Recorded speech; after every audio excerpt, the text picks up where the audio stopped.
here. There we go. I'm live.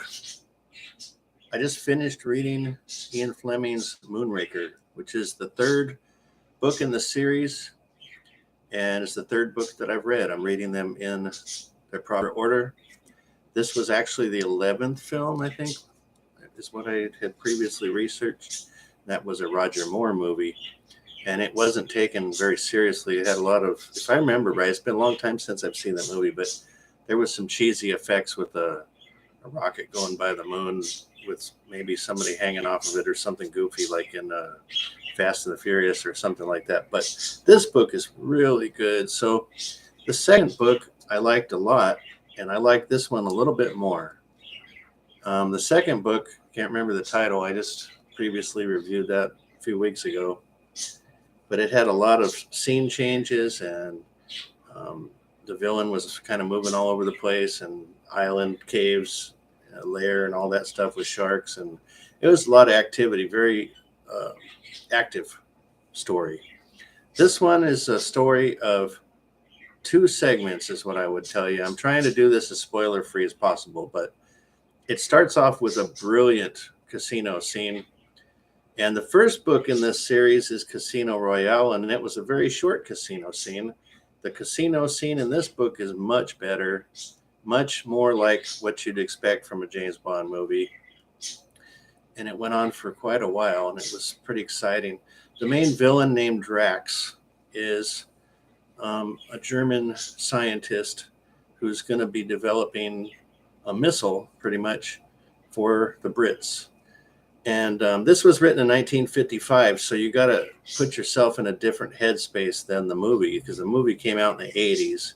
And if I remember right, they more tailored it to be like current events rather than just after World War II. So this is more realistic because it's based on actual subject matter. And if you Google, is Moonraker a true story, you'll find some articles about who the character Drax was based on, was an actual person that actually did missile technology for the Britain Ministry of Defense, I guess is what they're called. And they did it in Germany. They sequestered some of their facilities over there. And I sounded like they were kind of like war criminals that were forced to do work for America with the, or not America, but Britain. And then they dangled the carrot, perhaps say, if you do a good job, you can become a citizen of Brit or America or whatever. So you can look up the historical basis of this book, because I'm finding a lot of these James Bond books are pretty detailed, and you read them and you go, dang, did that really happen? It's kind of scary. It seems like most of this is based in fact. The last part of it, which is the peril, and I don't want to go into too much detail, but if that was true, it's really terrifying. You watch these Bond stories where, you know, they're in peril of nuclear attack from a rogue terrorist kind of guy, and you just watch it and think, oh, this is entertainment. But this one makes you wonder if it ever really happened or not. It was quite scary. And the solution to the pending attack was pretty dang good.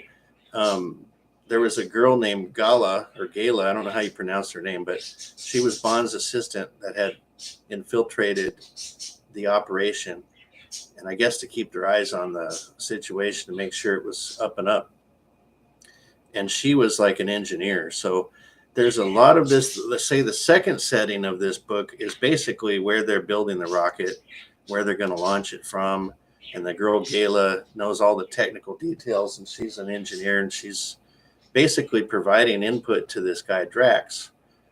And eventually it turns out that there's other entities that are putting information in unbeknownst to her and Bond, and that they discover that it's something other than what they thought it was. So, and therein lies the peril.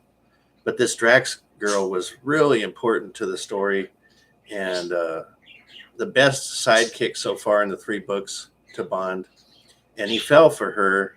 And the end of the book is quite, what's the word? It's quite poignant too, because he wants to get with her, and it seems like that's going to happen, and I'm not going to tell you what happens with that, but that conclusion of the book is also very brilliant. I just love this book. So out of the three, this is the best one, and it edged out the second book. The second book was good, but I encourage you to read the series in order. There aren't that very many of these. I think there was 11 of them, if I remember right. So, I mean, you can get through these pretty fast. This was 310 pages, I think. And I mowed it down pretty fast. I'm reading another large book in tandem with this. So, super good book. The cover is kind of lame. This was the best actual copy I could find. Most of them have risque artwork with scantily clad females on them, but this one did not. But still my favorite book of the lot. I highly recommend reading this.